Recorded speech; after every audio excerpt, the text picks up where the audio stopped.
From Thruway Lanes in Cheektowaga, New York, it's the finals of the $115,000 Greater Buffalo Open.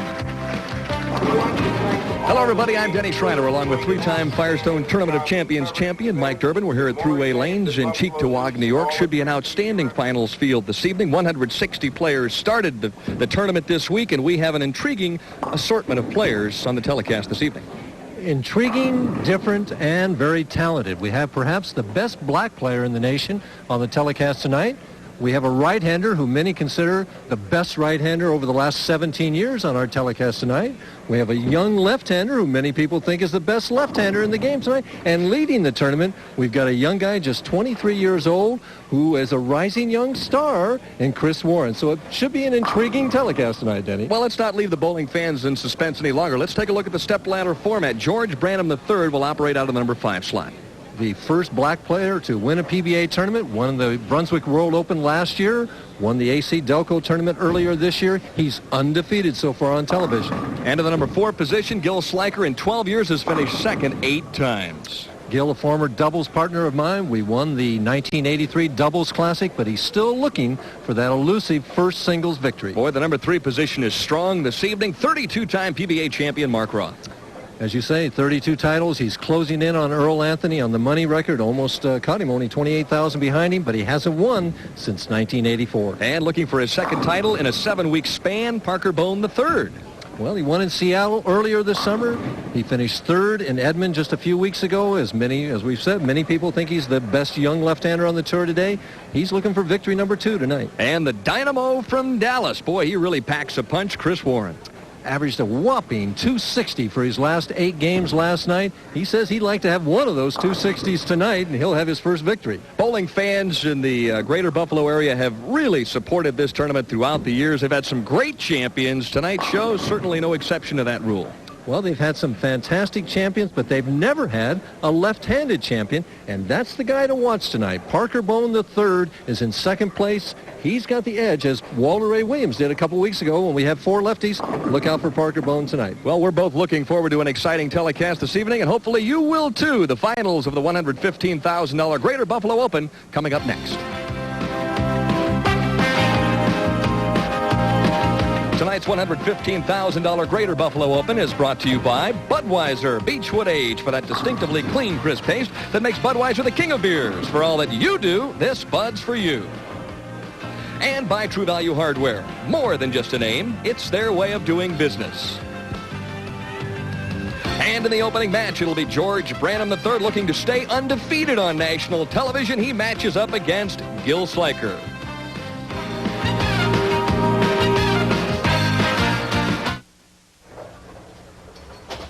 Welcome back to Thruway Lanes in Cheektowaga, New York. Match number 1, the Greater Buffalo Open. On your right, George Branham III, and Gil Sliker on the left. Branham will start the match.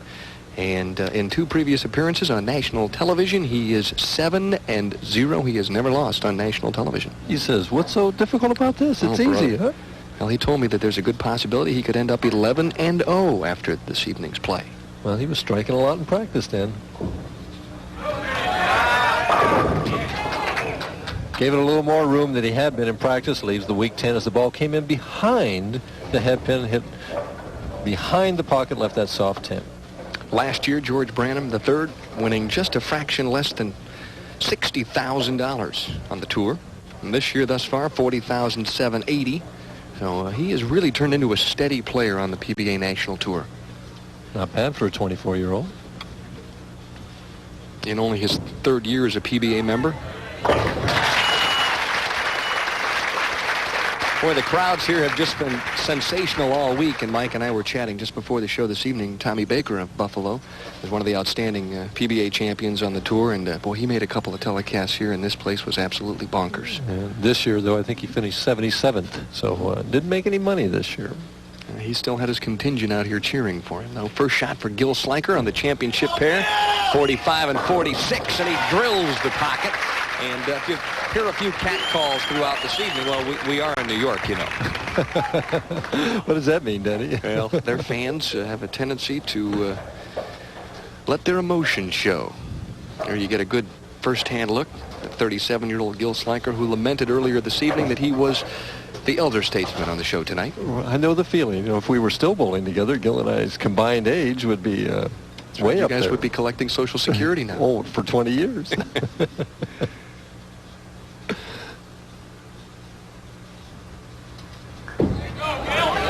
the double. Oh, nice strike.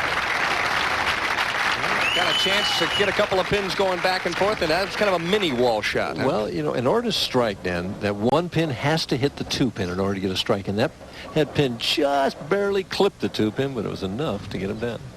So very quickly, Sliker off with a double, and Branham trails by 10.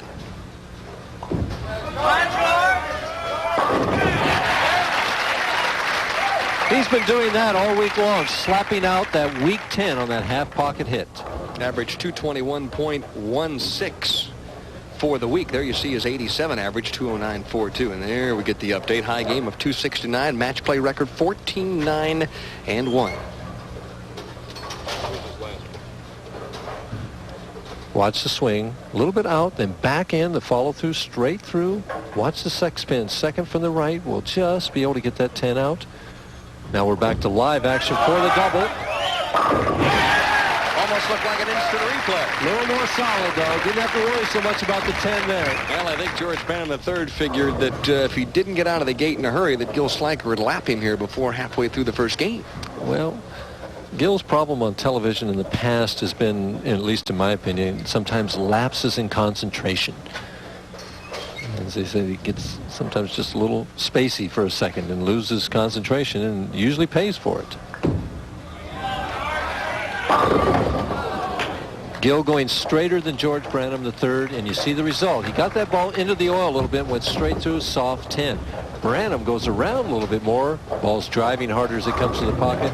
See the side view of Gil Sliker, head steady, backswing pretty high. Now watch the finish. He's weak. It's been here. I've always thought that he needed to get a little bit lower there, a little bit deeper knee bend. At the 10 pin. No problem. Mike, most teachers, instructors spend all those years keeping your hand behind the ball before the release point. Now, if you watch Gil Sliker, he's been a great bowler for many years. He almost starts on the side of the ball and finishes in the same spot. He does, and again, it's not what most teachers recommend. One of the reasons is if your hand is behind the ball as it's coming forward, it's actually closer to your ankle as it comes forward, and then you turn to get to the side of the ball as it gets past your leg there. Gil starts, as we can see right here, with his hand on the side of the ball, but he makes it work for him. Now he's on the side as he lets it go. Pretty good results, though, Denny. That's why he's been utilizing that particular style for all these years. Both players relaxing just a little bit. They're both out of the gate. George Branham III leads by 1, so don't go away.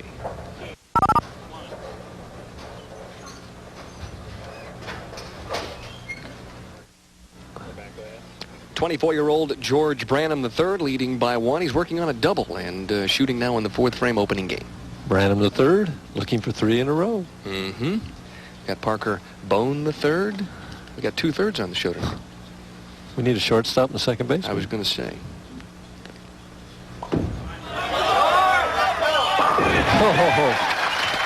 Well, you know, he has averaged, Mike, 233 en route to winning those 7 games on national television. Those are some big-time numbers. I'll tell you what, when he bowled earlier this year, as we see the scoreboard there, and Branham up by 11, and he just was wired in for 4 games out in the AC Delco tournament, just like this, through every shot like this, right over the second arrow, swinging out to about the 7th, 8th board, and the ball just finishes dead flush. Nothing could stand there except maybe a solid 8. Well, he leads by 11 at this stage and looking for more.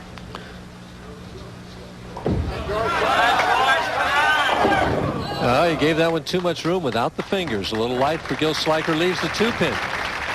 Another thing we might mention is in practice, George Branham III left a couple of pocket 7-10s on the left lane on lane 45. And I don't want to wish him any ill will, but that was a hit, not a common occurrence this week at throughway lanes, but I did see a couple of them here and there.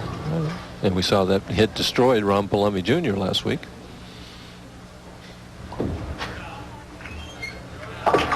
So a spare up for George Branham III in the 5th. And now it's back to Gil Sliker to go to work. Sliker trails by 10, but could erase that deficit with a strike here. Right, big shot for Gil emotionally right now. You know, he left that soft 10 in the 3rd frame. He's down by 10, and he has his opportunity right now to put some pressure on George Branham.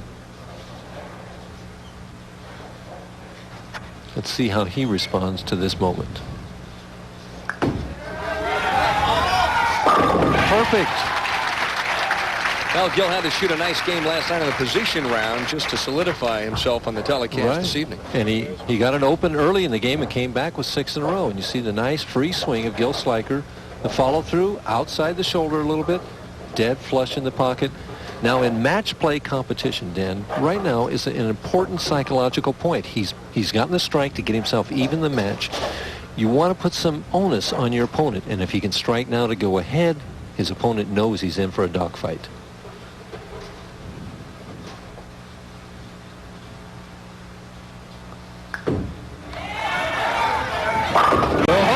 And he really didn't throw that one that well. It didn't look like he gave it a little more room as we see his parents looking on. Roll back just dead, flush. Alice and Roy Sliker on hand to watch their son this evening. And they're saying, hey, we want to see him win his first title tonight. Of course, he's got a long way to go. His first singles title. Now, you did team with him in 1983 to win the doubles out at the Showboat. And when we did that, I rode him all the way. Had my spurs in deep and the whip going. Branham to answer the call. Gives it a lot of room. Shakes him around a little bit. But a stubborn 7-pin stands. See, that's Branham, when he got up there the last time on that lane, he just freewheeled it out and he came in. Now he's trailing by 10 pins. Sometimes you don't throw the ball quite the same. Now keep in mind, too, George averaged 242 on the television pair here at Thruway Lanes. Had trouble, huh? Yep.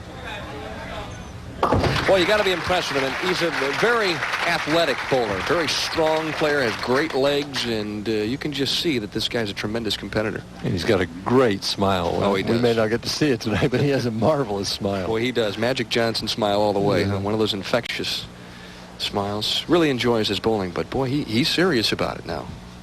Of course, he's the defending champion in the Brunswick Memorial World Open. Beat Mark Roth there last year for the title, and that's not easy. Well, anytime you beat Mark Roth, you know you earned it. Oh, brother, you're not kidding. And, of course, Mark is in game number 2 here tonight. Yeah, there's a light hit with a little help.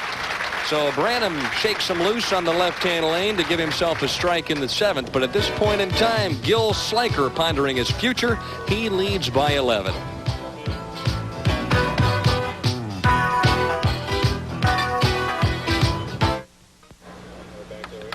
And the Sliker contingent all smiles at this point, rightfully so. Their son leads by 11 pins, and he is working on a turkey here in the 7th. Better keep striking, though, because Branham is dangerous. And the Good Guy Award, 1978 Steve Nagy Sportsmanship Award recipient. One of the nicest players on the tour. I'm surprised he didn't win it more years. Yep.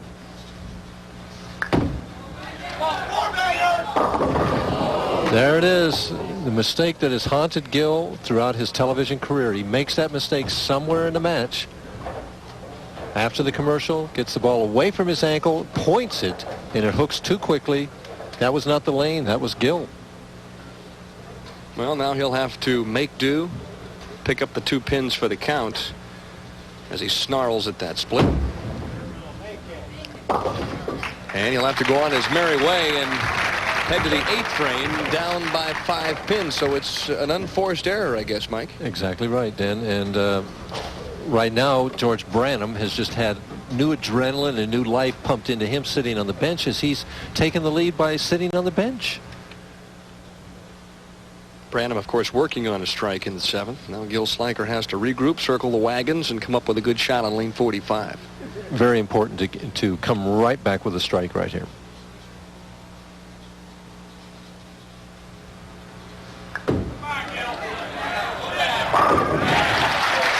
See, the shot is there. It's the concentration. I mean, you've got to be able to do it on every shot. Unfortunately, the competition is so severe out here that you can't afford that one mistake. You know, Gil has also won several regional titles. He knows how to win, but I think it's become more of a mental thing with him than anything else. Much the same probably with Ernie Schlegel, who spent all those years bowling so well on the national tour and just couldn't win a title.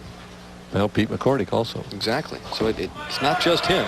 Branham the third with a swisher of a shot on lane 46. So a key double in the late going there. You see Gil Sliker wondering, well, if I just hadn't have made that mistake in the 7th. Down 14 pins now. Sliker up Branham.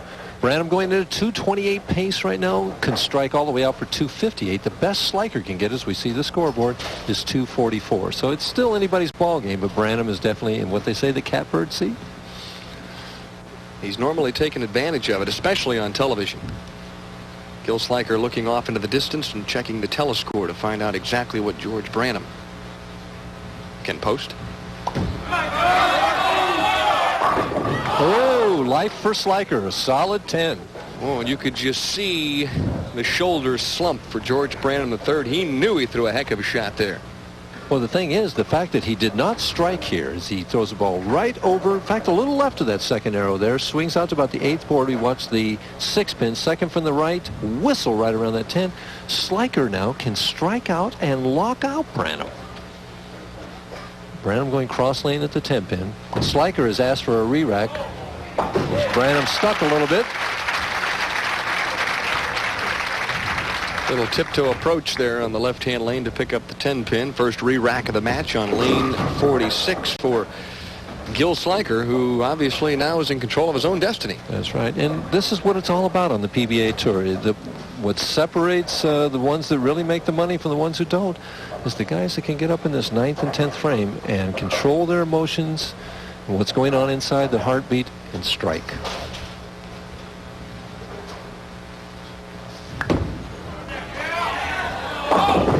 Same mistake he made the time before, the identical shot.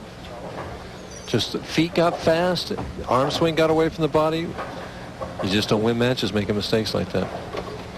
Boy, that looked exactly like the same shot in the 7th frame. And for Gil Sliker, who didn't have a commanding lead, but certainly was in a position where he could win the opening match, things have not worked out the way he would have hoped. He's just not been able to make the shots on the right-hand lane the last 2 tries. Well, he's down 25 pins. He can strike out for 212, which would force Branham to at least show up for the 10th frame and to avoid getting a 7-pin split. You know, Gil stuck, or I should say he struck, what, twice on the left-hand lane? Or the right-hand lane, rather? Mm-hmm.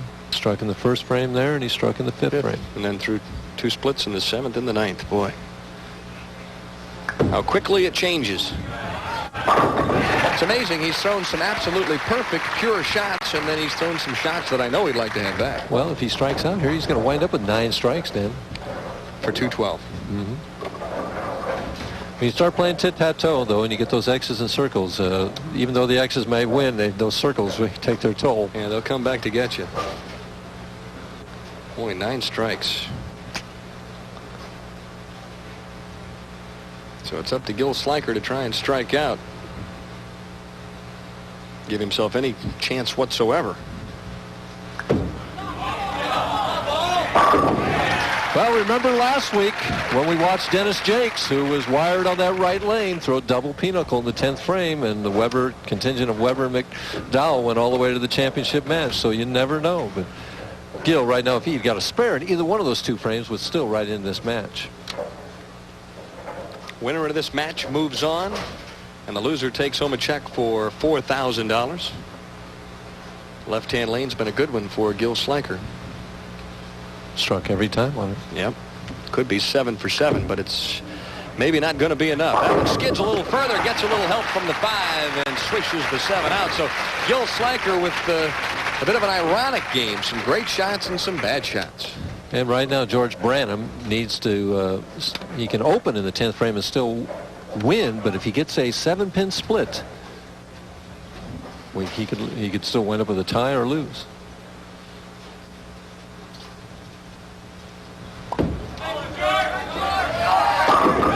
Well, that's the best kind of mark. Yep, not much doubt about that shot as Gil Sliker realizes once again that ever elusive first career PBA singles title has once again eluded him. The elusive is eluded, huh? Mm-hmm. Boy, that's amazing. What an excellent player he is. Guy's won over $500,000 out here, still without a title. Meanwhile, George Branham III in a situation where he is going to 8-0. This guy's starting like the Milwaukee Brewers, huh? Yeah. What'd they win, 13 in a row this year? And isn't it interesting that Sliker beat him 9-6 in strikes and loses the match by 15 pins. Well, spares are an integral part of the game, Mike. Well, they say if you don't knock them all down with the first ball, you got to do it with the second. Reducing the game to its simplest form. And that's exactly what George Branham III did. No opens for him as he comes up a 227-212 winner over Gil Sliker. And so George Branham III will advance, and he'll match up against Hall of Famer Mark Roth in game number 2 here at the Greater Buffalo Open. Don't forget, coming up next, this week's edition of the Bowling News. So stay tuned.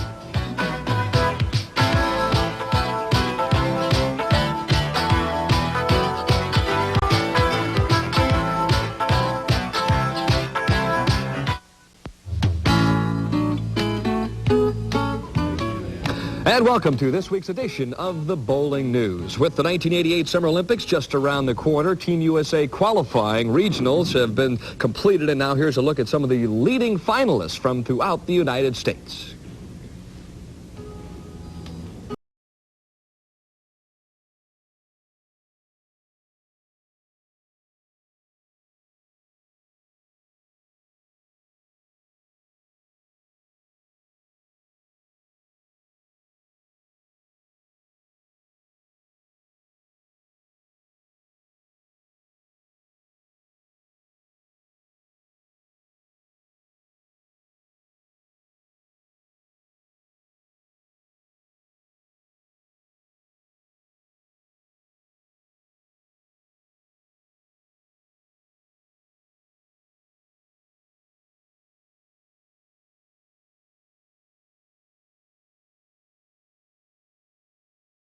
And from the 70 qualifiers will emerge the team that will be representing the United States in various international competitions, including the 1988 Summer Olympic Games from Seoul, South Korea. One of those prestigious events is currently being contested at Cloverleaf Lanes down in Miami. Bowlers from 25 countries are participating, and heading up the list at this point in time is Dan Nadeau, adding yet another gold medal to his trophy case, while veteran Ashley Gonzalez of Puerto Rico captured the women's singles championship.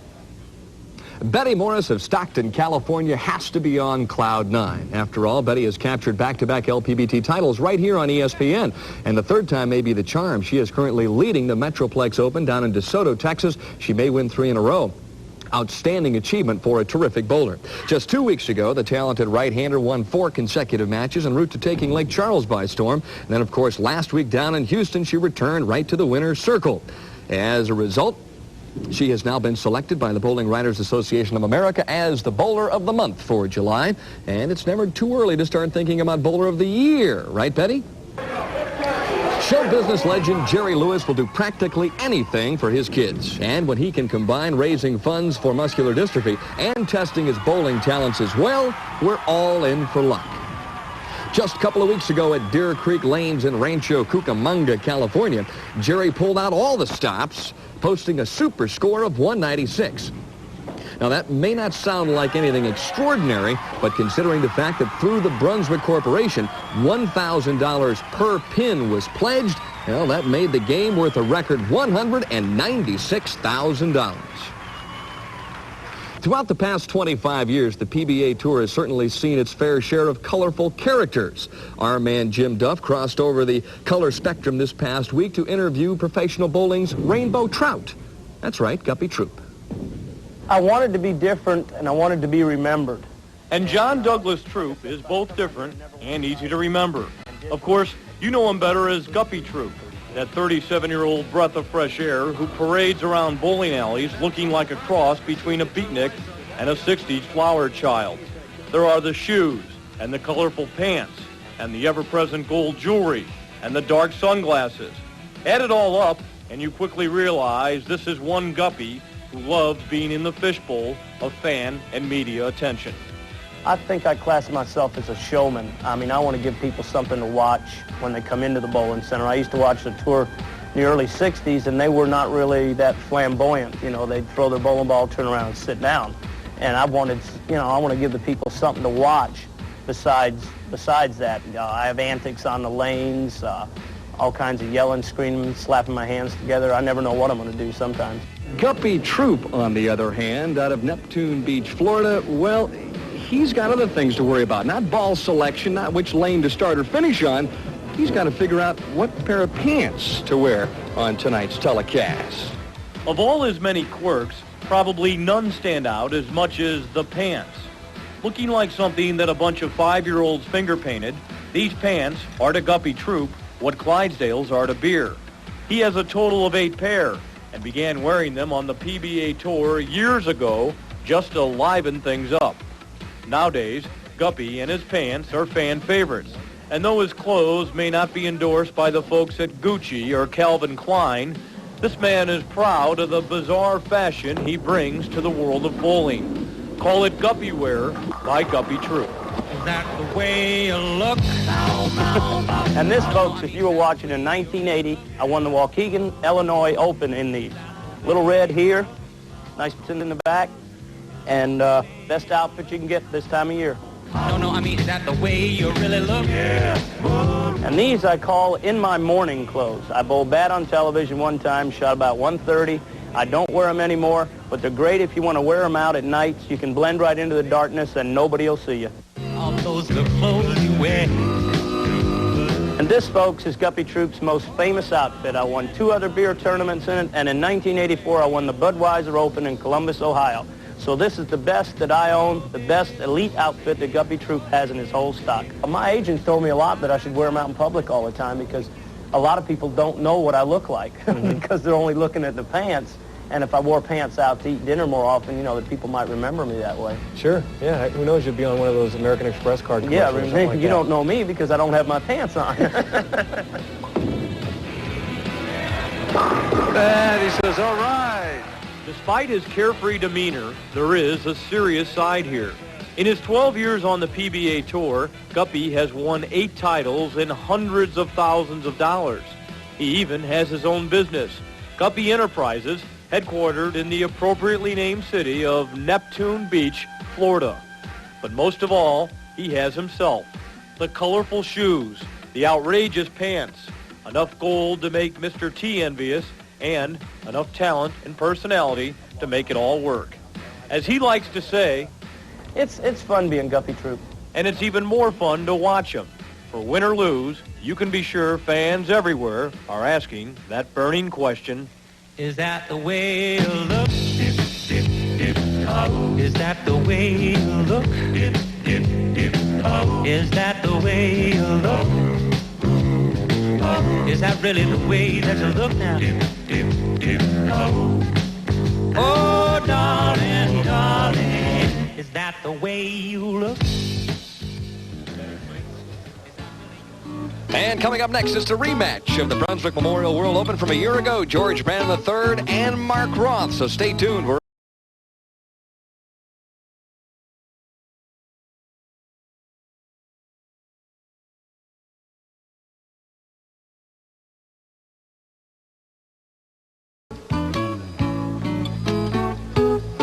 could you see Tom Watson, Jack Nicklaus, and Arnold Palmer all play in the same threesome? Well, you'll see it tomorrow on ESPN. Live coverage of the PGA Championship.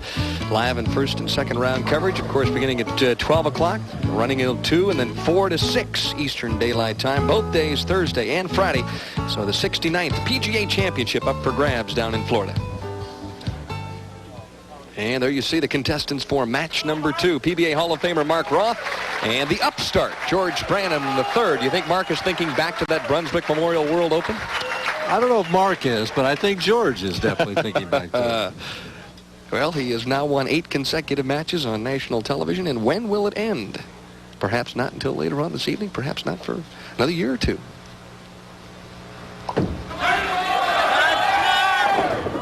Got a little fast, not enough lift with the fingers. The ball sailed on him. See him put his palm down like that means slow down. Boy, and you can tell George Branham III would just love to get off and out of the gates in a hurry against Mark Roth. Well, we'll see how Roth does with this right-hand lane. Actually, Dan, you know, even though Sliker went high in the right lane twice, the right lane is the tighter of the 2 lanes by a couple of boards. for both the left and right-handed players. Gill stopped up to the booth after that opening match loss and said that didn't feel like he threw too bad a shot in the 7th, but the one in the 9th was definitely not a good shot for him. Yeah, he said he broke all track records getting into the foul line on that shot. So. And here you see a man who has gotten to the foul line in just tremendous form for many, many years. 32 career titles, and there you see his average on the television pair. Not too shabby.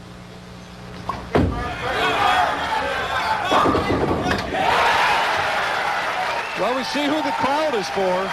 You know, it's amazing, Mike, as you get a little older and those titles start to build up, you start to draw a few more fans. And the old 6 or 7 step approach, depending on how he feels, as he whips it out over that second arrow. The ball actually hits weak here, and the 6-pin goes into the channel and just gives it a little love tap. And there you see Mark looking for more. How about it? Oh, a little kick there. That's a little Elvis move, huh? Gets a little help. Roth looks for the opening double. Oh, that's an instant replay shot. But what does Mark Roth know that the rest of us don't? Well, when you get one of these, you're usually very fortunate. When you get 2 in a row, as the ball hits weak again, and it gets that same love tap, an instant replay, definitely. Well, he's in love with that 6-pin, huh? Right, this playing 45 instead of 46. A long-lasting relationship, huh? George Branham III trying to fire back. Oh, my, just shredded the rack on the right-hand lane. With today's bowling balls on these urethane finishes, those pins are no match for today's power players. So when they come in light like that, boy, that 5-pin goes out of there in a hurry. We've talked about this before. Is the light hit the best hit in bowling right now? The highest percentage hit? I believe it is. I really do, especially for guys that roll the ball like these two players. You hit that solid hit, you leave a lot of solid 8s, 10s, 7s. That light hit is a high percentage hit. George Branham III hoping for a double. This one slices through the nose. Almost gets a little help, but it's split time on lane 45. And as we said, the left lane hooks a little bit more, and Branham, it's only the 3rd frame, is in danger of losing his first game on television already. Down in the game already. It opens here. Roth could be off in a big hurry. Well, I'm certain he'll give this one a run.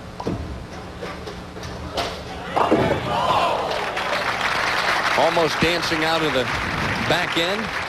Well, Mark Roth steps up with a double and leads by 22, and he would love to extend that lead in the early stages of match number 2 here in the $115,000 Greater Buffalo Open, week number 10 of the PBA Tour on ESPN.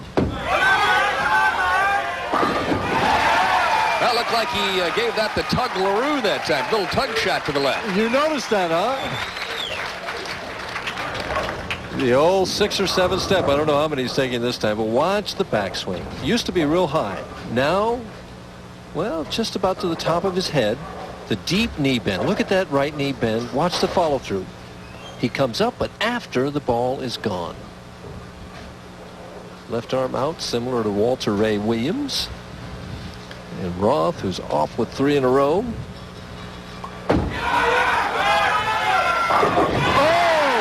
Well, Mark Roth has 4 in a row, and he is heading for more here in Buffalo. Fans are loving it. He leads by 42, but still a lot of work left for Mark Roth.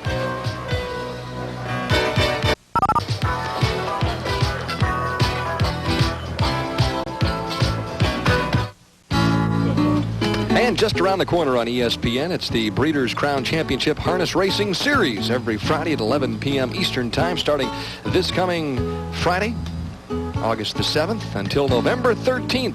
ESPN has exclusive live coverage, including the final from Pompano Beach, Florida. There you see George Branham III studying the telescore here at Thruway Lanes, and if his mathematics don't fail him, he knows he trails by 42. And he knows he's bowling the greatest right-hander in the game right now. So, well, maybe not today, but over the last number of years. But as you've told me many, many, many times, you got to throw one shot at a time. Well, Branham can definitely strike. There's no doubt about that. He better start pretty quick here if he doesn't want to be buried. George this week, averaging 221.1.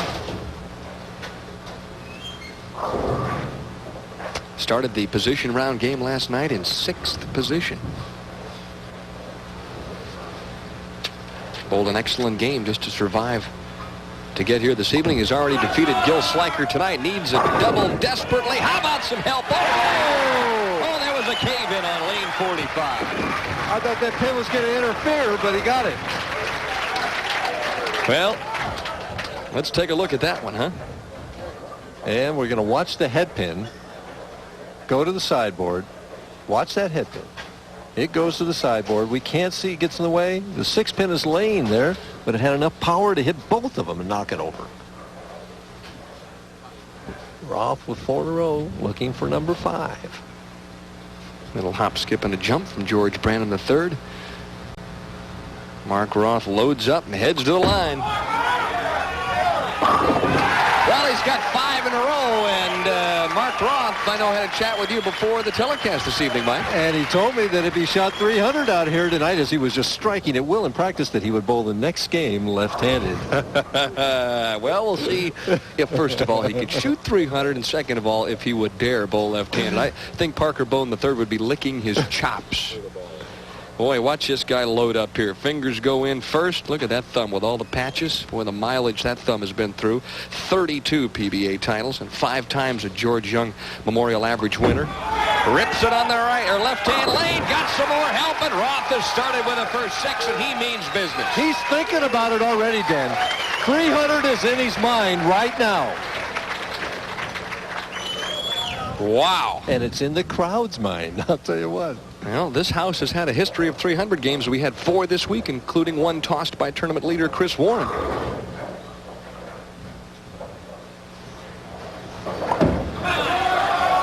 George Branham fighting for his life at this point, strikes in the 6th, but nevertheless, that turkey just brings him back to trailing by 42 pins. You know, back in 1979 here at Thruway Lanes, Joe Berardi shot 300 during the championship finals. Only it was lanes 47 and 48 right next door to the television pair here. At that particular time, our telecast, we only have 1 game on, so he bowled it before that game went on the air. That's a tough break indeed. It cost him a few dollars and cents, but nevertheless, Joey, I'm sure will never forget that.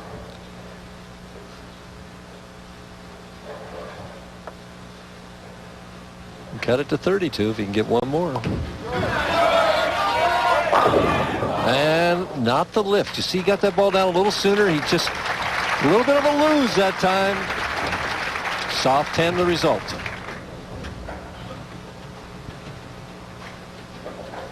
Right now, though, the issue of this game is not so much the I don't want to be redundant, but it's not so much the issue. What everybody's thinking about here is this Roth going to keep the string going?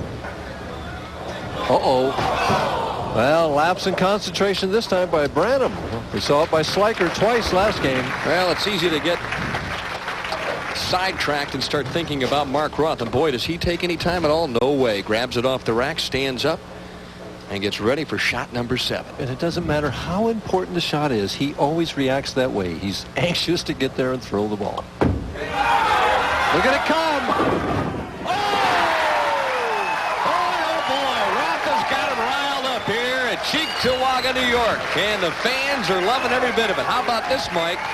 Should Mark Roth end up with a 300 game this evening and win $25,000 from the good folks at True Value Hardware and the prize money, no matter where he finishes, he would become the all-time leading money winner in PBA history. Oh, you're on the ball tonight, Denny. Oh, my goodness. He trails Earl Anthony by a fraction more than 28,000, but boy, oh boy, things could turn around here this evening. And for 8 in a row now, he's giving it more room each shot. Well, I got my fingers crossed.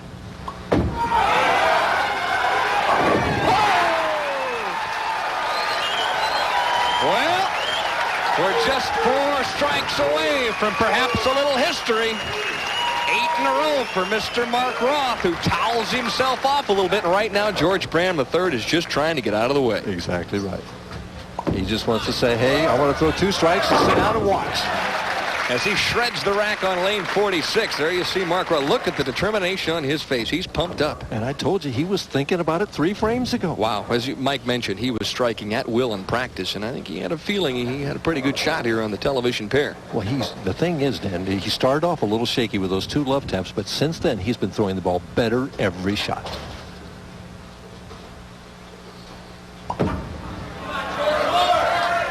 And George says, oh, there's nothing to this game. But I've run into a buzzsaw.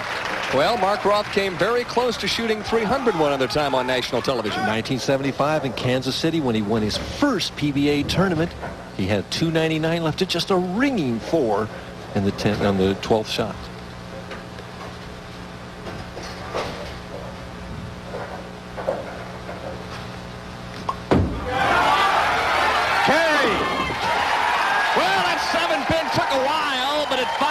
Dipped and flipped on the right-hand lane, and Roth has got himself to the 10th frame, Mike Durbin. And this crowd is just alive. Denny, if he keeps it going in the 10th frame, watch the crowd.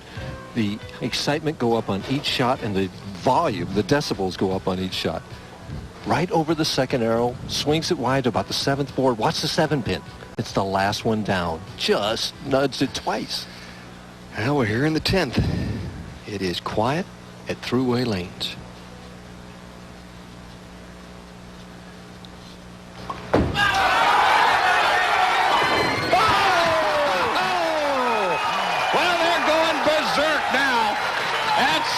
Number 10, Pete McCordick did it earlier this year on the Winter Tour in Torrance, California. And now Mark Roth trying to become the 5th player in PBA history to shoot 300. And, you know, we've commented how much more relaxed, and we were teasing him before the show. Where's the intensity, Mark? Well, we're seeing the intensity that led to 32 PBA titles right here. Well, he's had 23 career 300 games. How about 24?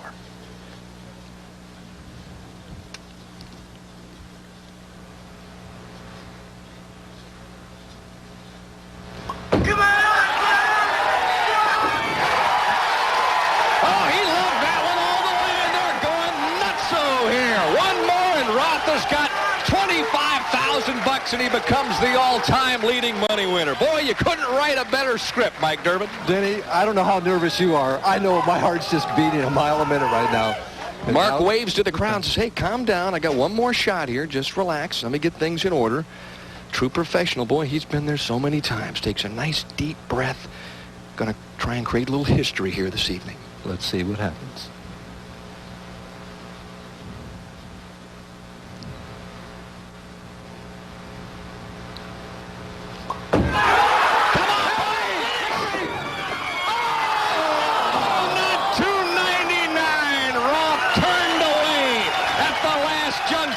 Gets the high five, and Mike Durbin, you can't come any closer than that to a El Perfecto.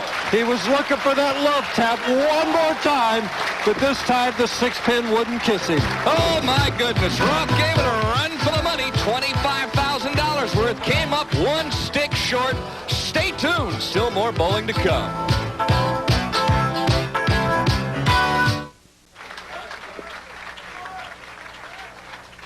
And there you see Chris Warren taking a couple of practice shots. The top seed gets to come over after the second game to the television pair and get a chance to loosen up a little bit. Before that, though, let's take a look at the 12th and final shot in what could have been a 300 game and $25,000 from True Value Hardware. Good shot. Mark starts to run it out. Realizes it's a little thin. How about some help? He says, where's the 6-pin? He got 2 love taps early in the game, and this time it's a sullen 6-pin that costs him $25,000. The acrobatic moves of Mark Roth, who with 23 300 games certainly knows how to throw a great shot in the 12th. Unfortunately, not going to happen here this evening. 299 to 202, and we'll just have to wait and see what else unfolds. Don't forget, coming up next, Mike Durbin's Average Builders.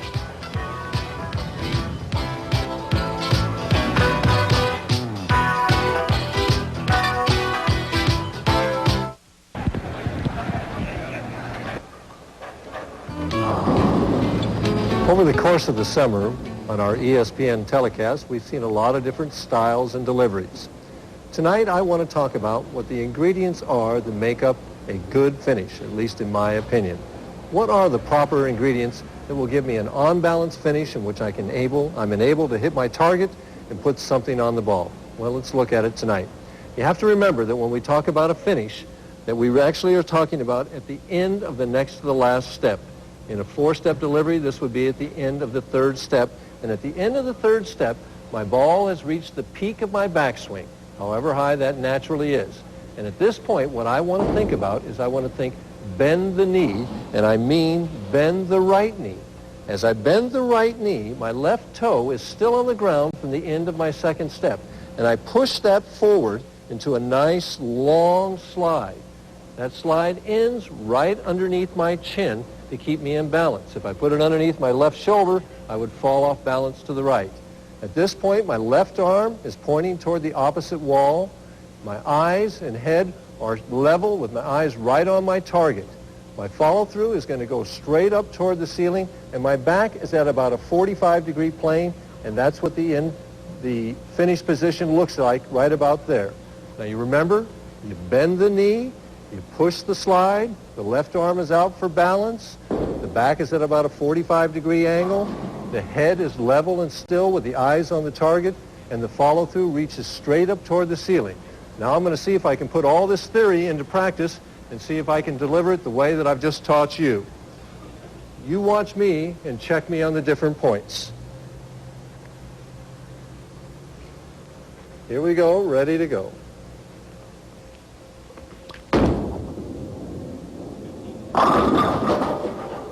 There you have it.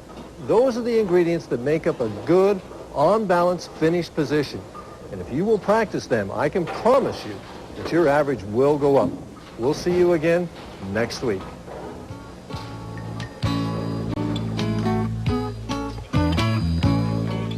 And upcoming tournaments on ESPN next week.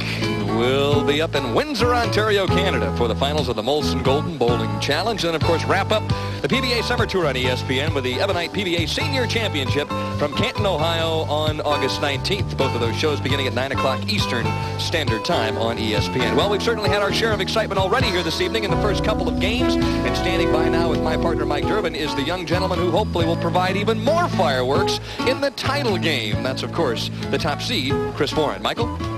Thank you very much, Denny. And with me is Chris Warren, who had a 300 game of his own this week. And Chris, that was a pretty exciting match, wasn't it? Oh, yes, that was a very exciting match. I really thought Mark would really shoot 300 when he got the 11th one because he is a good pressure player. Chris, you come from a bowling family. Where's your family tonight and what are they doing? They're all over at my brother Butch's house, and they're hopefully going to celebrate a win tonight. Chris, are you the best bowler in the family? Well, yeah, I would say I'm the best, but my little brother is really a good bowler too. My little brother Andy, he's really can bowl really well. He's left-handed, and we finished second in a PBA doubles regional tournament one year, the first year that we bowled together. Chris, you had a so-so career, pretty good in the regionals, and all of a sudden 3 weeks ago you finished third. This week you're leading the tournament. What's the difference? Why is Chris Warren bowling so well right now? Well, thanks to Billy Hall and some of the guys at the PBSC, which is Pro Bowler Service Corporation, they helped me out with my release. My release, I was hanging on to the ball just a little too long, and if I could get out of the ball just a little bit quicker and get it into a more heavy of a roll, that I would have more pin carry. And that's basically what I've done is I've slowed down my feet, changed my trajectory, to learn to roll the ball a little bit more instead of twisting so hard on the ball. So it improved my pin carry quite a bit. You got one game to bowl out here right now. You might have to bowl Mark Roth, who's a living legend. Are you intimidated at all? No, I grew up watching Mark bowl and Marshall Holman, and, these guys are good bowlers, but, I think that I'm the caliber of talent that they are and that I want to win as much as they do, so I think I have a good chance of winning. Well, he says that if he has to shoot 300 to beat Roth, he's ready to do it, Denny. We'll see what happens. And we came about as close as you can come to a perfect game just a couple of moments ago. We'll have to see if Mark Roth can summon up the courage to bowl yet another game here at Thruway Lanes. Mark Roth and Parker Bohn III will bowl the semifinal match. The winner, of course, will head on to the championship game against Chris Warren.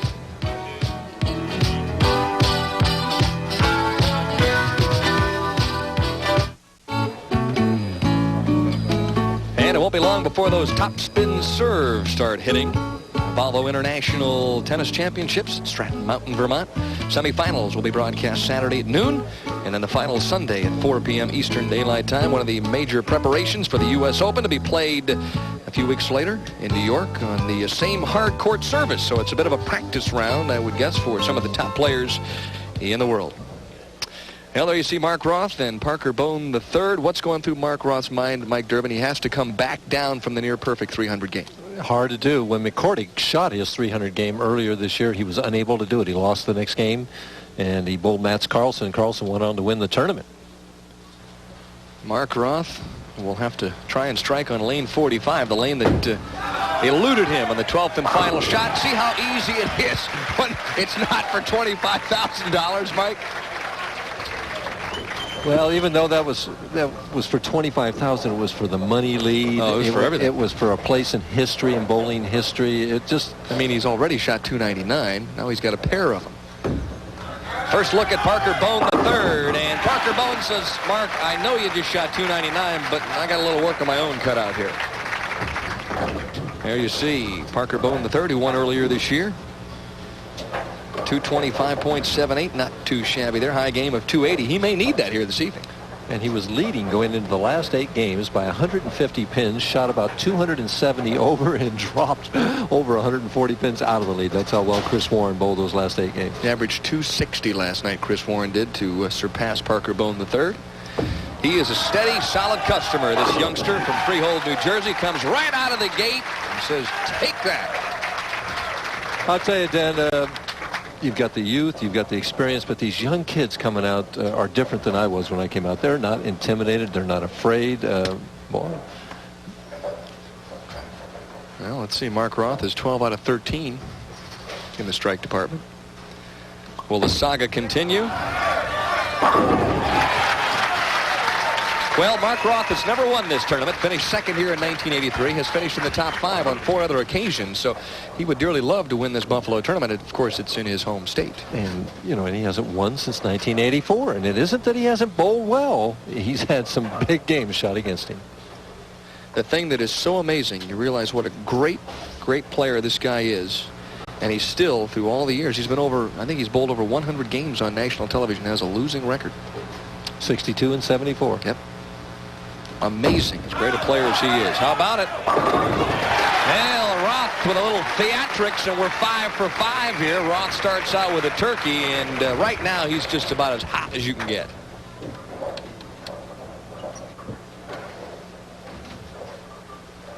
And Parker better have his strike clothes on, I'll tell you.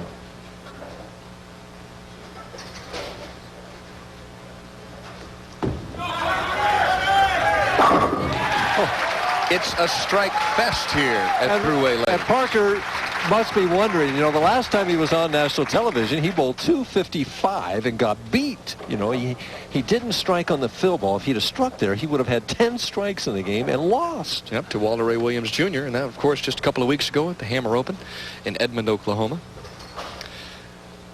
Boy, we've had some exciting, exciting matches on ESPN this summer. Boy, just some terrific finishes. These two gentlemen are providing us with another one. And now between the two of them, they are 7 for 7. Parker Bohn starts with the first 4. Mark Roth starts with the first 3. Will it end? Will we see another 299? I don't know. Don't forget to stay tuned.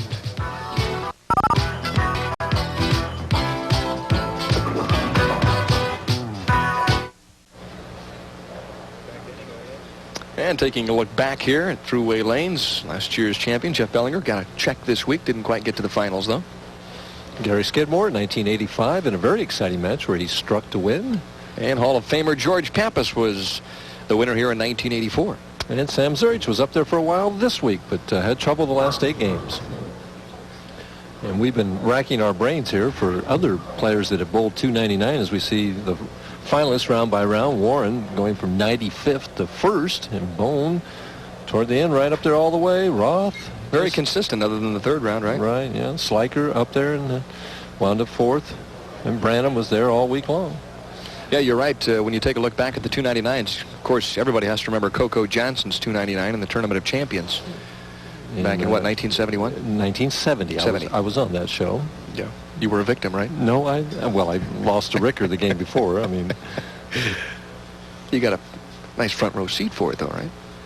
Mark Roth with 3 in a row. Will he continue to strike? Oh, my goodness. He's going to strike until the cows come home, and I have a feeling that they're, what, about a half mile away? Then other 299s, Earl Anthony had one in Cleveland where he left a solid 9-pin. That was, I can remember watching that, falling to my knees when I saw that. And I think he had another one in Hawaii. So, and some other notable last year, of course, Jim Harvey with 297 in the Southern California Open on ESPN. But to our knowledge, Mark Roth's 299 tonight, the highest game ever on ESPN.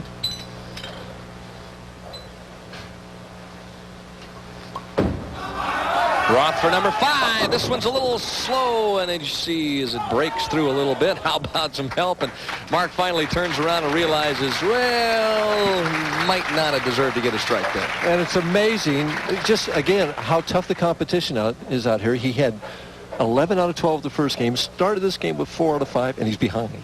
Yeah. He's now struck 15 out of 17 shots and finds himself, as you said, maybe trailing. Oh, hold on. Oh, my goodness. He hasn't shot a spare in so long, he probably forgot how. And Mark, normally an outstanding spare shooter, has a bit of a break in his concentration, and he really kind of throws the door wide open for young Parker Bohn III. That'll unnerve you. I mean, the spare, if he'd have made it, he'd have regrouped and said, well, I'm just going to... But to miss the spare, if this kid comes back with 2 strikes, it's going to be...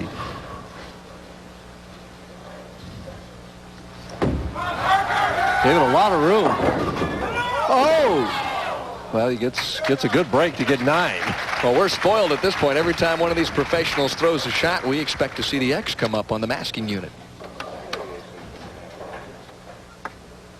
Parker, 4-step player. Pushes the ball out. Free swing. Head steady. Back swing. Long slide. Look at the deep knee bend on the left knee. Head steady. Right on the target. He's going to make a lot of money. And there you see his mom and his sister Cindy, and they were present out in Seattle when he won the Columbia 300 Open earlier this year. Yeah. He owns a pro shop at Howell Lanes in New Jersey, and that's where his parents first met, so it's obviously a bowling family. Nice young man. Oh, terrific.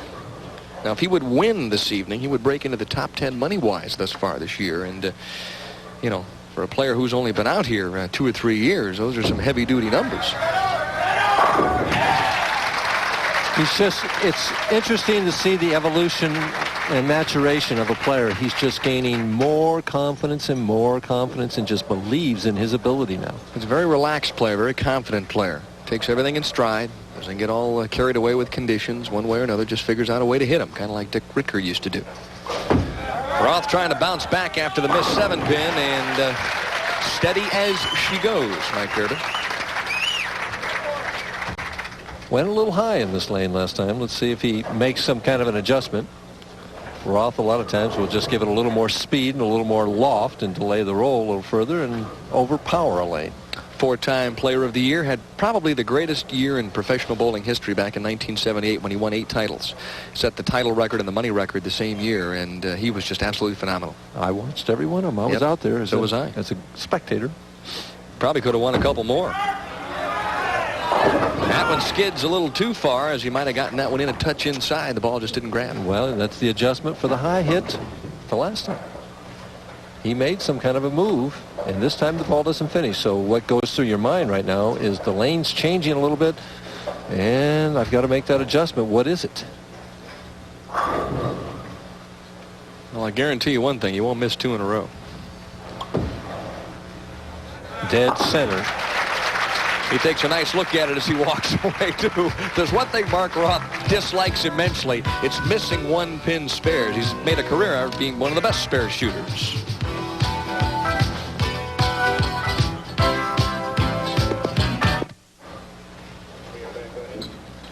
A very consistent week indeed for Parker Bohn III. 36 out of 42 games, not too bad. Really one of the rising stars on the PBA Tour. And right now he can really put his heel into Mark Roth and grind him into the ground with a couple more strikes. Kind of amazing. He gives Mark a lot of credit for his success out here, having kind of taught him the ropes a little bit about living on the PBA Tour and bowling in PBA National Tournament competition. Mark's probably thinking to himself, geez, I probably shouldn't have taught him so quick. Well, he gives a lot of credit to Dave and Joanne Davis also. That's exactly right. Dave said that when he had his bowling center in New Jersey, that Parker was on his junior all-star team. And if you look at their two games, they're obviously similar in some respects. And you're talking about one of the great left-handed swings of all time in Dave Davis. Oh, yeah. Parker up by 22. Looking for more.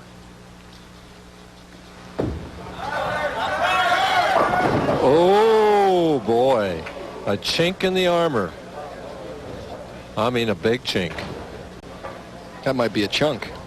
He's only going to be ahead by 7 pins now, and Mark Roth suddenly has new life breathed right into him. You'll see Roth's nostrils start flaring at this point. He realizes all of a sudden he's got a second coming perhaps here. Parker Bohn nearly bounces 6-pin out of the gutter, but will have to settle for 9 out in the 8th frame, and he has 184 through 8 frames. Mark Roth working on a spare, shooting in the 8th. Trails by 7 pins.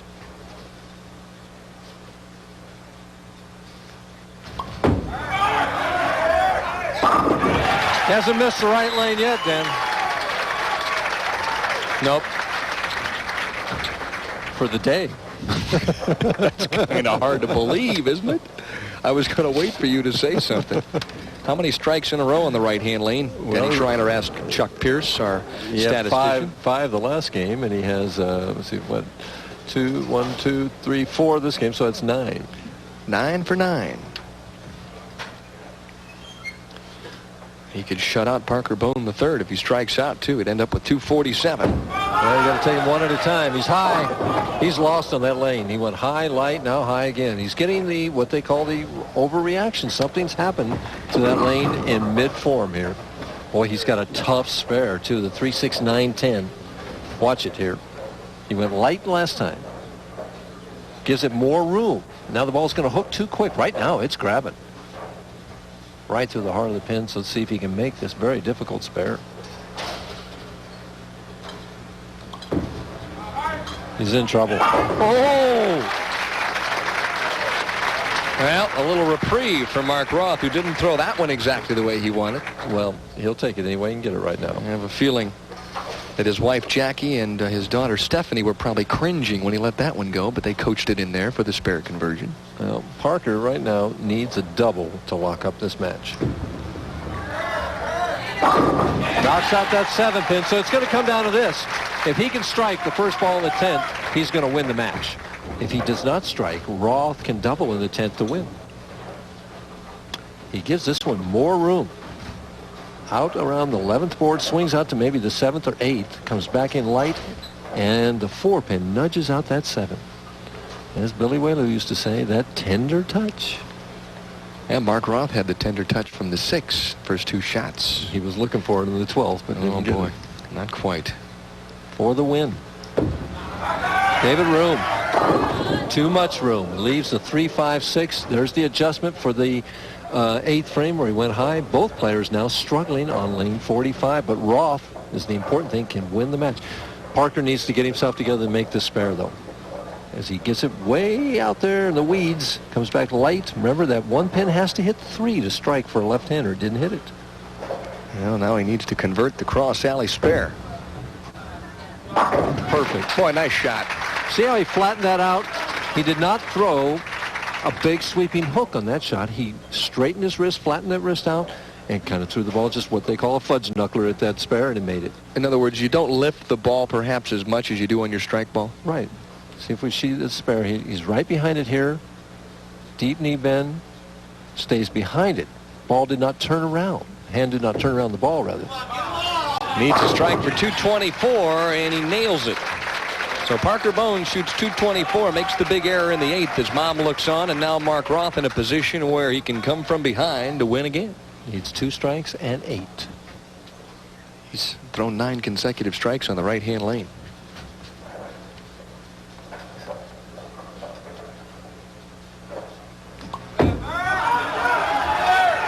Well, there's one.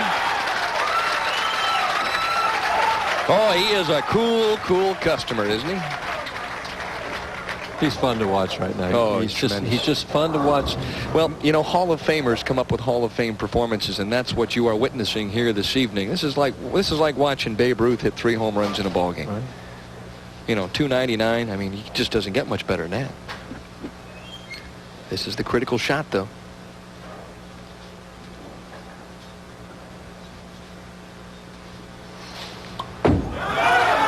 Light.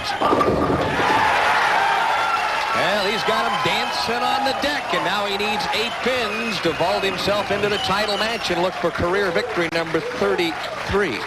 He smells it all the way, Dan. He smells it, even though he's struggling on lane 45 right now.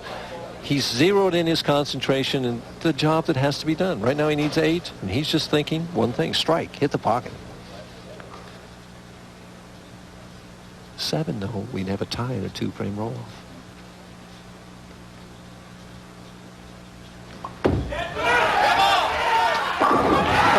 Not a chance in the world, and he shoots an Andy Verapapa 300 on the right-hand lane in 2 games. Roth is 12 for 12 on lane 46. Master in the clutch. Right over that second arrow. He took no chances through the frozen rope here. Flush, less hook, solid. Big strike for Roth, and the moment he let it go, it was only a question of time. How about it? He says, I got it for the 227 and a very narrow victory. So Mark Roth, the PBA Hall of Famer, has just 1 game left to win his first tournament since 1984.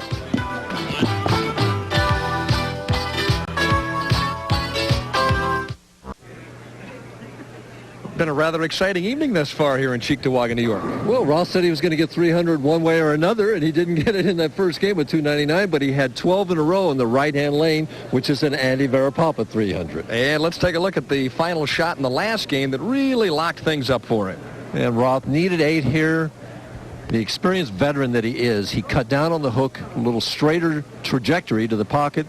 Same result as he had in all the others, though. Solid 1-3 strike there. Now let's take a look at what else has transpired here at Thruway Lanes this evening. As you see Mark Roth growling in the 12th frame.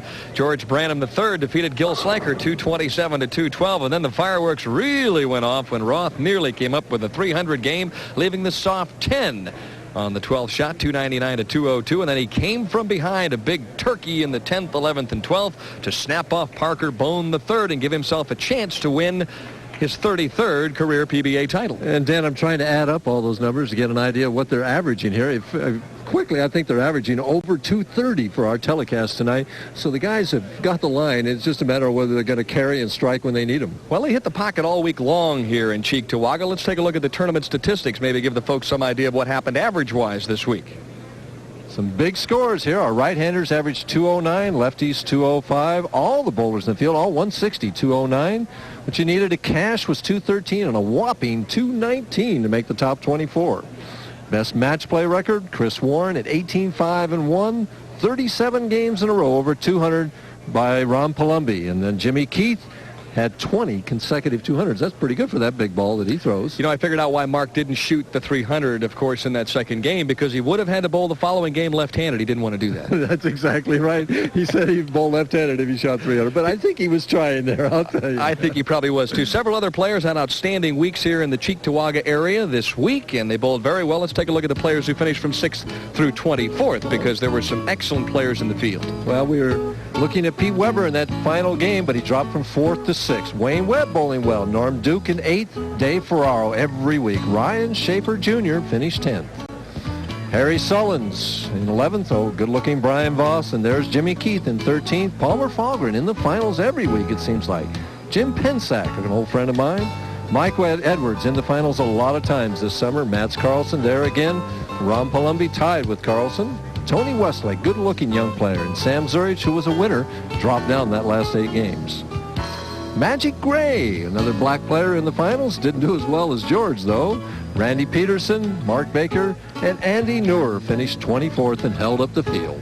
Well, we've got a very interesting confrontation here in the championship match. On one hand, you've got 23-year-old Chris Warren, who has to be nervous. First time he's ever led a PBA national tournament into the championship round.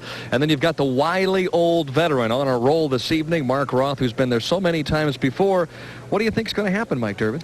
Well, you know, we asked Chris Warren in the interview if he was intimidated by Mark Roth, and he said, no, I'm not intimidated at all, but he is. There's got to be a little fear in his heart. He's better come out striking in a hurry, or Roth could bury him. I mean, that's really like taking on a heavyweight, and a heavyweight who was knocked out the two previous contenders in about 2 or 3 rounds, almost like Mike Tyson. Well, one thing you have to consider, though, that Roth is a little bit lost on lane 45. He gets no practice shots on that. We'll see what kind of an adjustment he can make, because he's got to hit both lanes in order to beat this young Chris Warren. Well, Chris Warren defeated Mark Roth during the week, and he'll have to see if he can do it one more time here this evening in the finals of the $115,000 Greater Buffalo Open. We'll be coming up with a championship match in just a moment or so. It should be a dandy, so stick around.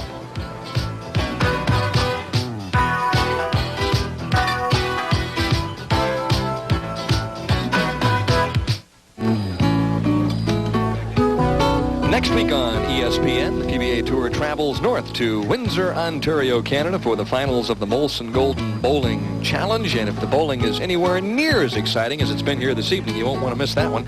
Wednesday night, August 12th, 9 p.m. Eastern Daylight Time on ESPN, the summer home of the PBA Tour. And remember to tell a friend to watch the bowling show. Holy cow, if you just tuned in, you've missed some unbelievable action here this evening. Here you see Mark Roth smiling, and he shot .299 earlier this evening and left a 10-pin that cost him $25,000, and he still has a smile on his face. And I think Chris Warren has made an error in strategy right out of the gate. He is letting Mark Roth finish on this right lane that he's not failed to strike on yet. Well, he's thrown a dozen strikes in a row on lane 46, but he'll have to open up on 45, a lane that's given him trouble. Well, I wouldn't have done that. I'd have made him finish on that lane. And there you see the graphics. First shot, Mark likes it, and he strikes on the left-hand lane. Well, he has started with a number of strikes here this evening. In the opening game that he bowled, he opened with the first 11. And, of course, in the second game, Mark opened up with the first 4. And more importantly, he seems to have made the adjustment on lane 45. He got lost there for a little while. Yeah, Chris Warren's real crazy about that, too. You know, Chris Warren had a great match play record in Austin, Texas, too. He's 18-5-1 here. I think he was like 17-7 there. So he says this match play is easy. Doesn't take a lot of time, and Zippo. Oh, they call him the Dynamo from Dallas, and this kid can just flat bowl. Don't kid yourself. There you see the first good look at the right-hander, 23 years of age. This week, 228.23, high game of 300. His brother, Andy, also shot a 300 game down in Texas earlier this week. He has 9 brothers and sisters, so he comes from a very competitive situation. 7 boys and 3 girls.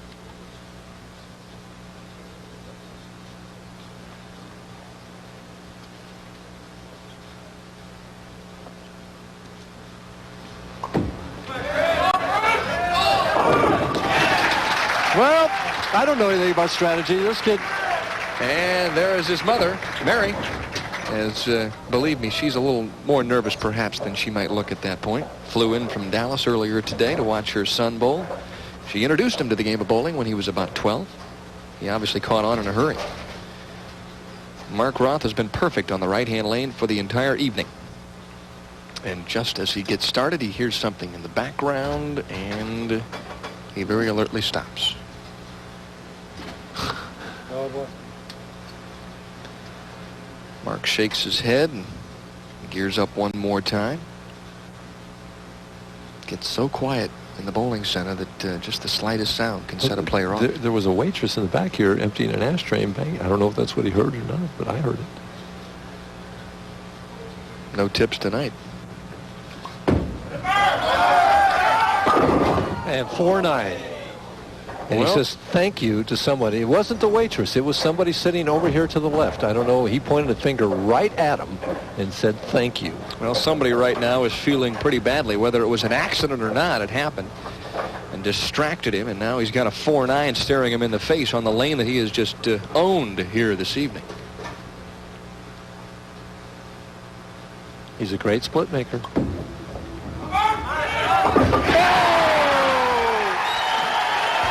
Oh my! And they're on their feet here in Cheektowaga chanting, Roth, Roth, Roth. I thought he hit it too full. Got to hit that 4-pin on the left side, aiming at about 1/8 of an inch at 60 feet. It just clipped the 9 and says, all right, take that. Well, Roth goes back to work on the left-hand lane. Trying to dig in, and he does. Reaches out, slaps that 7-pin right out of play. The intensity's there, Deb. Boy, we've been kidding him all week long. Mark, you're too loose. You need to tighten up a little bit. Flush in the pocket. 2-pin goes up over the 7-pin and then hits it on the way down. Yeah, that's 2 points for a takedown. No question about that. Chris Warren, undaunted at this point, though. Hey, I'm taking a walk in the park. I opened with a double. No big deal. Watch his first step. He picks that toe up and then puts the heel down. And takes 5 quick steps and strikes at will. Well, he's 5 foot 5 inches tall and weighs a strapping 115 pounds. That ball he's swinging right now is about trouble. That's about 1/9 of his total gross weight. That 16-pound bowling ball. But he starts with a turkey. Hey, he's fearless, this kid. Made the championship finals just 4 weeks ago in the Austin Open and defeated Pete McCordick in his opening match before losing to the eventual winner, Kent Wagner, 227 to 189.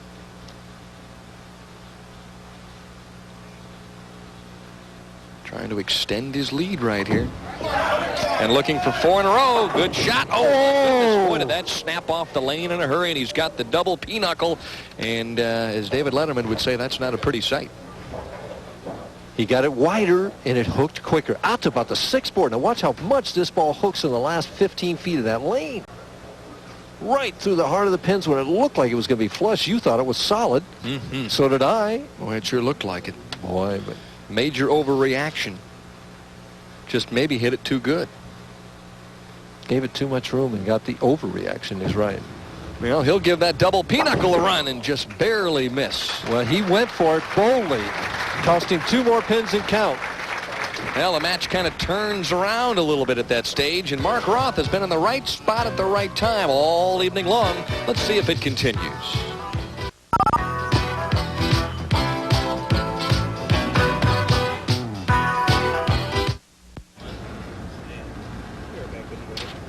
And there's a look at the prize money breakdown for our championship round finalists this evening. $16,000 on top. $82.50 for second, and I've lost count. 6, 5, and 4, I think it was, for third, fourth, and fifth. Roth right now is thinking only one thing, and that's winning. 17 years as a PBA member, was a unanimous choice for the PBA's Hall of Fame this past year. Well, if he wasn't, something's wrong. Yep. Anybody that didn't vote for him for the Hall of Fame had a Rip Van Winkle for the last 20 years. 4 times the PBA's Player of the Year. He's done it all in the game. Trying to win 33 here this evening.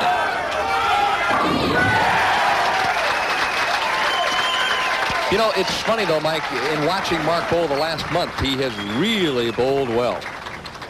He's so loose, so confident. I'll tell you what, Chris Warren really made an error letting him finish on that right lane, I think, but we'll wait and see. You know, Warren with a donut there in the 4th. That was the double pinochle. And Mark Roth, being the seasoned veteran that he is, jumped all over that opportunity. Well, you know that's going to happen. This guy didn't win 32 titles by not taking advantage of opponents' mistakes. It's been a while since he's won, though, and he's very hungry indeed. When you see Mark Roth start to run out shots, you know that he just flat is ready to win.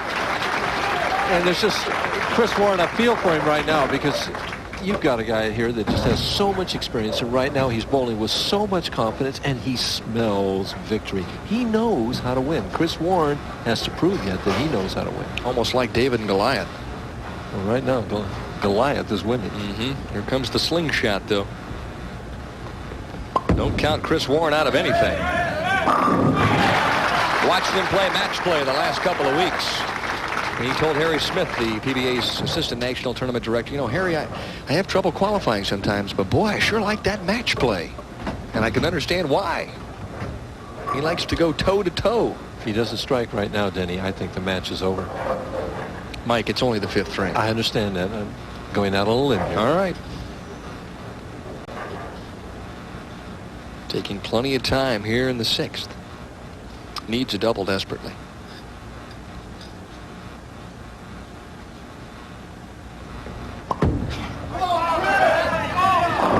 Oh, got that light hit. Now, he made that adjustment for that high hit.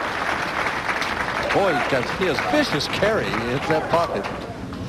But he keeps himself alive right there. Told me in one match game block this week, he left 38 10-pins. Made a change with his equipment. Difference in the tournament. That ball barely got to the head pin, but see it hit the 2, come back and get that wall shot. Back to Mr. Roth on the right-hand lane. He's got a turkey working. 4-bagger now, Danny. Well, I don't know what the price of admission was here this evening at Thruway Lanes. But they got a bargain, yes. Yeah, this is the sports bargain of the summer, I have a feeling. You'll find people who sat here this evening remembering 20, 30 years from now they saw Mark Roth shoot .299. And then plus it's just a treat to watch him bowl right now. He's just bowling with so much confidence. He just so much experience. He just knows what to do, and it's like history being made. You know, as you say, they'll look back on this. He wants another re-rack, 2 re-racks in a row in that left lane. Those are his first 2 of the game, I presume. Yes, and again, the rule is that he gets 3, and then if there's 10 pins standing at the other end of the lane, he's got to shoot them, even if they're on top of one another. Didn't it used to be where you got, what, 2, and then you would bring Harry Golden over, the national tournament director, and it would be his choice at that point? Right, and the tournament committee decided that Goose was getting too much TV exposure, so they changed the rule. I understand. No, really. It was an effort to make our telecast go a little faster. Well, it's gone very quickly here this evening because these professionals have just flat struck. Oh, Roth is down on one knee, and that happens about once a tournament. When he gets down and starts asking for one, normally it's a pretty solid shot. Look at the loft. Watch the loft. Out there almost to the dots. Out to about the 8th board. Whatever trouble he had with this lane, he sure solved the problem. Boy, he looks like a hungry bear, doesn't he? Down on one knee, disappears. Ooh, he'd have liked it all the way. Big Answered smile on prayer his face. there, huh? Well, back to the youngster.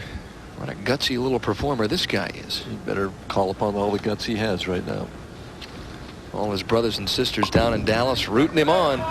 Trying to get another strike. And he does. How about it, Mike? It's Butch, Mike, Mark, Martin, Ted, Chris, Andy, Pat, Francis, and Susan. I got all 10 of them in. Can you believe that? And amazingly enough, if he strikes on this next shot, he will have struck 7 out of the first 8 frames, as we see his 5 really quick steps, especially the middle ones. Kind of a pause there. Then he catches up here, long slide, and snaps it at the end. That will release it in. The result was flush in the pocket. If he strikes here, he'll struck 7 out of his first 8 and be behind. That's kind of depressing. Well, yeah, but he still keeps himself in the match if he can strike here.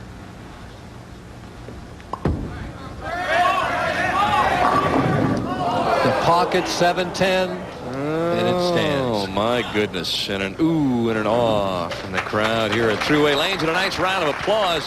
Now, that was Ron Palumbi Jr.'s demise last week, and it happens once again here this evening. And again, he's watching it come in light, trying to root out that light hit. When you see a bowler moving to his right, he knows it's light, and he looks at it. One of them would have been bad enough, but both of them just takes all the lifeblood right out of him. Boy, oh boy.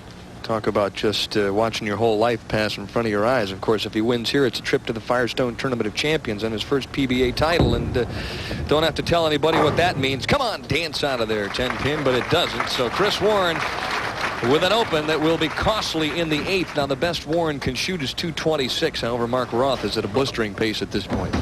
Roth strikes twice now. It's over entirely. Right-hand lane has been his delight here this evening.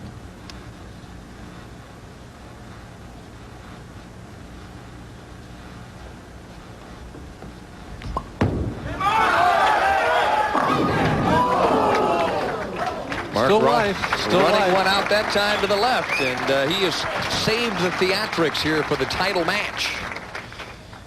To get here, Mark defeated George Branham III, 299 to 202. Then he barely edged out Parker Bohn III, 227, 224.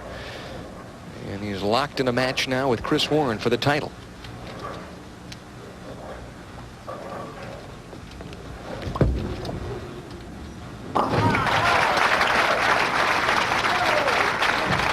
Now you can see a little smirk. Not in a derogatory fashion at all. Mark Roth obviously trying to release a little of the tension. Boy, he's had to bowl under some unbelievable pressure here this evening with the 299 game and then, of course, the tough semifinal match. I guess, Mike, no matter how many times you win, it's always difficult, isn't it? It gets easier, though, after the first. That first one's always the toughest, I'll tell you. Split screen here. Roth throwing and Roth's reaction. Well, he was talking Brooklynese there, speaking to those 10 pins at the other end of the lane, and Roth with a possible 259. Well, see, that almost locks it up because he can open in the 10th and still shoot 227, and the best Chris Warren can get is 226. So Chris Warren has to strike out to hope something disastrous happens to Roth. Well, you have to start from the very beginning. First shot in the 10th.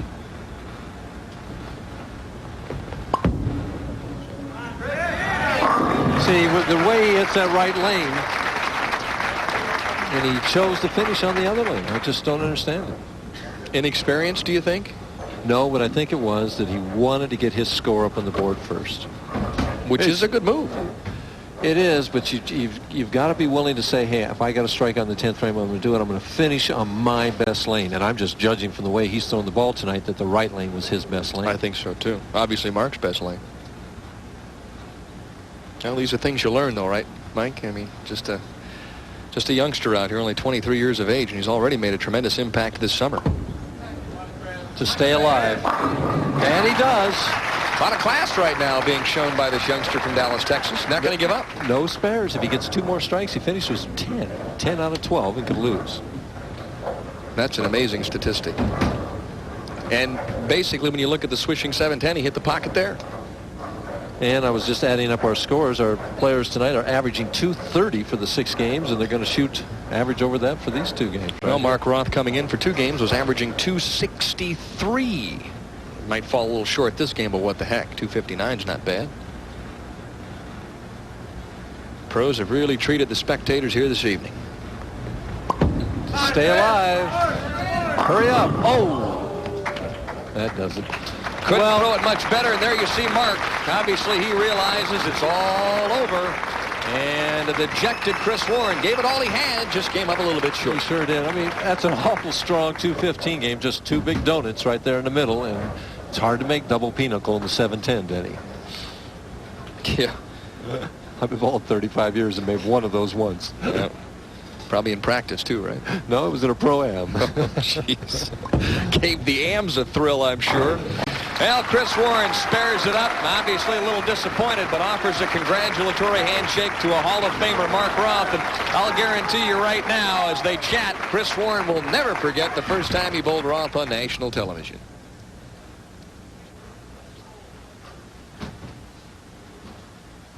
All that's left now is the icing on the cake for Mark Roth.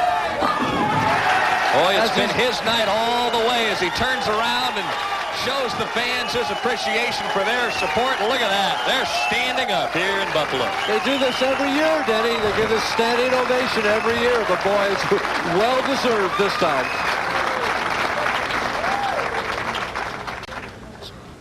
Roth with career title number 33, and with the $16,000 added to this year's earnings, he now goes to a little better than $66,000 and will trail Earl Anthony by only a little more than $12,000 to become the all-time leading money winner in PBA history. Could have done so earlier tonight, though, with a possible 299 game, as Mark waiting to look over at the monitor, realizing that he is now the champion. And if he strikes on this ball, Dan, he's going to wind up with 30 strikes for 3 games. 30 out of 36. Come on, ball hook a little bit. Ho, ho, ho, ho. Well, they'll never forget this one this evening, and I'll guarantee you that Mark Roth will watch the replay of this Greater Buffalo Championship for many, many years to come, wondering what happened with a 12th shot in game number 1. Well, I've enjoyed it. I don't know about you. I'll tell you, it's been fun for me, fun for Roth. And there you see the champion giving the high fives all the way around. Terrific competitor, great bowler, and I think we basically saw Mark Roth at his very best here this evening. I'll tell you what, if he gets better than this, I don't want to go near him. I'll tell you what. And neither will the rest of the players on the tour. Mark Roth, the champion of the $115,000 Greater Buffalo Open. We'll be back to chat with that champion right after this.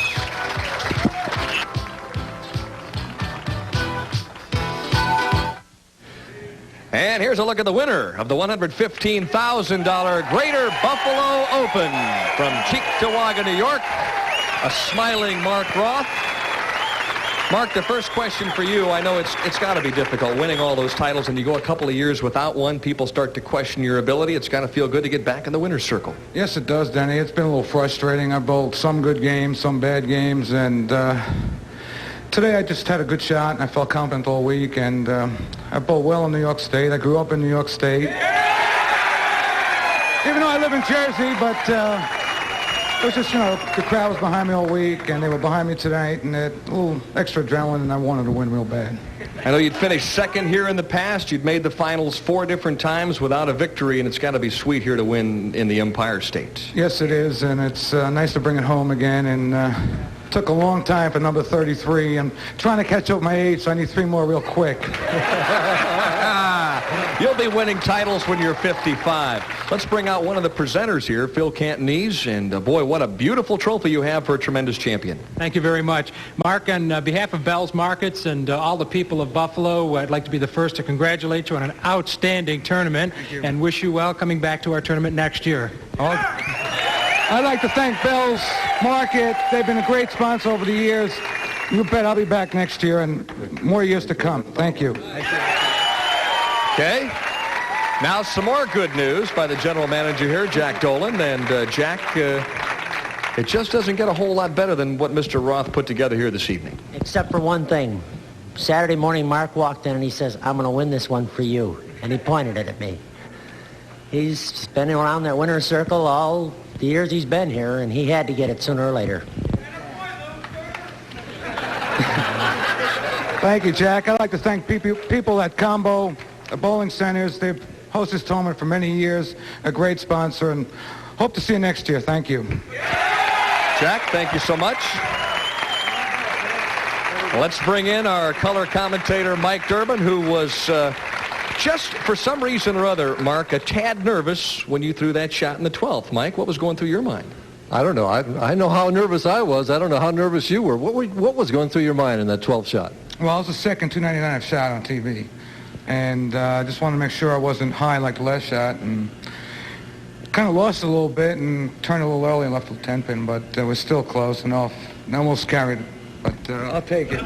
And let's take a look at the fateful shot in the 12th. Looked pretty good when you let it go. You were running it out. That felt good. I think I started running too soon. The 6-pin just fell and just missed, and the head pin just didn't want to go. Well, I got one question. If you'd have shot that 300 game, would you have bowled the next game left-handed? Well, we talked about that early. I don't think so. I have a good shot. I wanted to win, so I think I would have stayed right-handed. Mark, you've had a lot of great nights, a lot of great moments in bowling. Does this go down as one of the tops? I'd say so. It's the best series ever bowled on TV. And even though I missed the 7-pin, I'd say it's one of my best performances yet. Well, if you get better than this, I'll tell you what, I'd like to see it. Me too. And so would everybody else on ESPN. We'll be back with a final comment from our champion here at the Greater Buffalo Open right after these messages.